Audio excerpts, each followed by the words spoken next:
Hello friends, आइए आज हम लोग बात करते हैं chapter 2 of IPC general explanations. इसमें जनरल एक्सप्लेनेशन के अंदर हम लोग का आता है सेक्शन 6 टू सेक्शन 52A। तो सिंपली नाम से ही हम लोगों को पता चल रहा है कि जनरल एक्सप्लेनेशंस में क्या होगा, जनरली एक्सप्लेन किया होगा बहुत सारी चीज़ों को, बहुत सारे टॉपिक्स को। तो अब हम लोग देखते हैं अपने चैप्टर 2 के सेक्शन 6 को। अब हम लोग स्टार्ट करते हैं सेक्शन 6। तो सेक्शन 6 हम लोग का क्या कहता है, definitions in the code to be understood subject to exceptions. अब इसका एक्सप्लेनेशन हम लोग समझते हैं। Throughout this code every definition of an offence, every penal provisions and every illustration of every such definitions और penal provision shall be understood subject to the exceptions contained in the chapter entitled general exceptions. Throughout these exceptions are not repeated in such definitions, penal provisions or illustration. तो simply section 6 हम लोगों का ये कहता है कि जो chapter general exceptions दिया हुआ है उसमें हम लोगों का जितना भी पीनल प्रोविजंस हो, डेफिनेशन, एक्सप्लेनेशन ऑफ क्राइम, जो भी कुछ ऑफेंस, जो भी कुछ दिया है वो सब कुछ भी हो, कहाँ पे काम नहीं करेगा, जनरल एक्सेप्शन के अंदर कुछ भी काम नहीं करेगा। जैसे कि अगर किसी पागल व्यक्ति ने किसी को मार दिया है अथवा कोई क्राइम कर दिया है तो वहाँ पे क्या होगा, इसके डिफिनीशंस में जितना कुछ दिया है वो सब काम नहीं करेगा। कहाँ पे जाके, जनरल एक्सेप्शंस पे जाके। तो ये पागल वाला केस जनरल एक्सेप्शंस का ही केस है तो वहाँ पे काम नहीं करेगा। तो सिंपली यही बात कहा गया है हमारे सेक्शन 6 में। अब हम लोग आते हैं सेक्शन 7 की तरफ। तो सेक्शन 7 हम लोग का है sense of expression once explained. इसका हिंदी है एक बार स्पष्टीकृत पद का भाव। अब इसका हम लोग एक्सप्लेनेशन देखते हैं। Every expression which is explained in any part of this code is used in every part of this code in conformity with the explanation. तो सिंपली इसमें यह बताया गया है कि वैसा हर पद जिसका स्पष्टीकरण इस संहिता के किसी भी भाग में किया गया है, इस संहिता के हर भाग में उस स्पष्टीकरण के अनुरूप ही प्रयोग किया जाता है। जैसे एक बार अगर कोई भी चीज़ इसमें एक्सप्लेन कर दिया गया है तो उसे हर एक जगह पे इस कोड में वैसे ही समझा जाएगा। तो अब हम लोग आते हैं अपने सेक्शन 8 की तरफ। तो सेक्शन 8 हम लोग का सिंपली बात करता है जेंडर। जेंडर मतलब लिंग होता है। हम लोग इसका डेफिनेशन देखते हैं। The pronoun he and its derivative are use of any person whether male or female. मतलब ये कहा गया है आईपीसी के अंदर सेक्शन 8 के अंदर कि प्रोनाउन ही जो है और उसके डेरिवेटिव्स, तो वही कानून की नज़र में ही यूज होगा। सी हो, इट हो अथवा कोई भी हो, ये फर्क नहीं पड़ता है, उसे कानून की नज़र में क्या होगा, ही माना जाएगा। अदर पार्टी क्लेम नहीं कर सकता है कि वहाँ पे ही लिखा गया है और वो सी थी और दोज कुछ भी मैटर्स, बिकॉज यहाँ पे सीधे सीधे बता दिया गया है कि मेल हो या फीमेल हो, ये कोई फ़र्क नहीं पड़ता है, उसे ही माना जाएगा।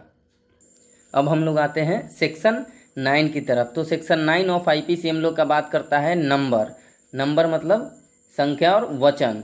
तो इसका हम लोग एक्सप्लेनेशन देखते हैं। Unless the contrary appears from the context, word importing the singular number include the plural number and word importing the plural number include the singular number. तो इसका मतलब ये कह रहा है कि इसमें कोई फिक्स नहीं है। हम नहीं, कानून आईपीसी के नज़र से सिंगुलर को प्लूरल भी मान सकती है और प्लूरल को सिंगुलर भी, एक को अनेक और अनेक को एक भी मान सकती है। जैसे कि मानते हैं हम लोग कि किसी भीड़ ने किसी पे हमला किया तो वहाँ पे उसे सिंगुलर मान सकती है कानून, क्योंकि एक भीड़ ने हमला किया। जब तक कि पूरा क्लियर नहीं हो कि वो एक ही लोग थे या फिर वो इतने ही लोग थे, जब तक पूरा क्लियर नहीं होगा नाम पता के साथ, तब तक हम लोग उसको एक को अनेक मान सकते हैं और अनेक को एक मान सकते हैं कानून की नज़र में।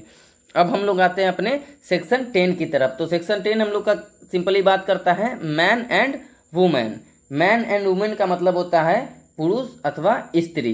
तो हम लोग इसका एक्सप्लेनेशन देखते हैं। The word man denotes the male human being of any as.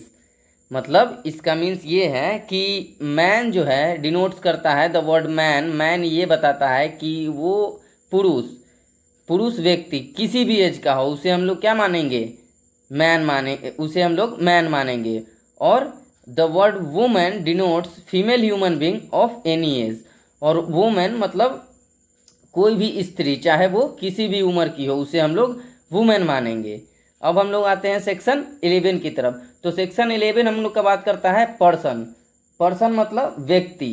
तो हम लोग इसका एक्सप्लेनेशन देखते हैं। The word person includes any company और एसोसिएशन और body of person whether incorporated और नॉट। तो इसका मतलब ये है कोई भी कंपनी या संगम या व्यक्ति निकाय, चाहे वह निगमित हो अथवा नहीं हो, उस व्यक्ति को, उस शब्द को हम लोग व्यक्ति ही मानेंगे और व्यक्ति के अंतर्गत ही उसे रखेंगे। अब हम लोग समझते हैं सेक्शन 12। तो सेक्शन 12 हम लोग का बात करता है पब्लिक। पब्लिक मतलब जनता। The word public includes any classes of public of any community और एनी कम्युनिटी, मतलब किसी भी क्लास और किसी भी कम्युनिटी, किसी भी जात धर्म का हो सकता है, उसे हम लोग क्या मानेंगे? पब्लिक मानेंगे। अब सेक्शन 13 में आते हैं। तो सेक्शन 13 हम लोग का कहता है क्वीन। तो क्वीन का हम लोग का रिपील्ड हो गया है, इसे हटा दिया गया है, रिपील्ड बाई अमेंडमेंट एक्ट 1950 में। तो इसका हम लोग को पढ़ने की कोई ज़रूरत नहीं है। अब हम लोग आते हैं सेक्शन 14 की तरफ। तो सेक्शन 14 हम लोग का बात करता है सर्वेंट ऑफ गवर्नमेंट, मतलब सरकार का सेवक। और इसका अब हम लोग एक्सप्लेनेशन देखते हैं। The word servant of government denote any officer और servant continuing appointed or employed in India by or under the authority of government। तो ये हम लोग का बताता है सरकार का सेवक शब्द सरकार के प्राधिकार के द्वारा या अधीन भारत के भीतर उस रूप में बने रहने दिए गए, नियुक्त किए गए या नियोजित किए गए किसी भी ऑफिसर या सेवक के घोतक है।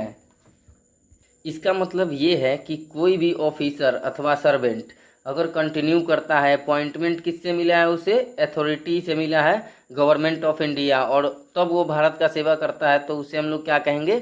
Servant of government. अब हम लोग आते हैं सेक्शन 15 की तरफ। तो सेक्शन 15 हम लोग का बात करता है ब्रिटिश इंडिया, जो कि रिपील्ड हो गया था बाई अमेंडमेंट एक्ट 1937। अब हम लोग का है सेक्शन 16। तो सेक्शन 16 हम लोग का बात करता है गवर्नमेंट ऑफ इंडिया। तो ये भी रिपील्ड हो गया था कब? Amendment act 1937। तो हम लोग अब आते हैं सेक्शन 70 के तरफ। तो सेक्शन 17 हम लोग का है गवर्नमेंट। तो इसका एक्सप्लेनेशन हम लोग देखते हैं। The word government denotes the central government और the government of a state, मतलब ये वर्ड गवर्नमेंट हम लोग का किस किस चीज़ को बताता है? एक तो सेंट्रल गवर्नमेंट को और दूसरा गवर्नमेंट ऑफ स्टेट को, मतलब केंद्र सरकार और राज्य सरकार, दोनों को ही हम लोग क्या कह सकते हैं? गवर्नमेंट कह सकते हैं। अब आते हैं हम लोग अपने सेक्शन 18 के तरफ। तो सेक्शन 18 हम लोग का दिया गया है इंडिया। तो इसका एक्सप्लेनेशन देखते हैं। India means the territory of India excluding the state of Jammu and Kashmir, मतलब भारत का पूरा महाद्वीप, भारत का पूरा द्वीप किसको हटा के? जम्मू एंड कश्मीर को हटा के। लेकिन जब हम लोग का जम्मू एंड कश्मीर से स्पेशल एक्ट हट जाने के बाद अब वहाँ भी लागू होता है आर्टिकल 370 और 35A। उनके हट जाने के बाद हमारे सारे कानून यहाँ भी अप्लाई होते हैं।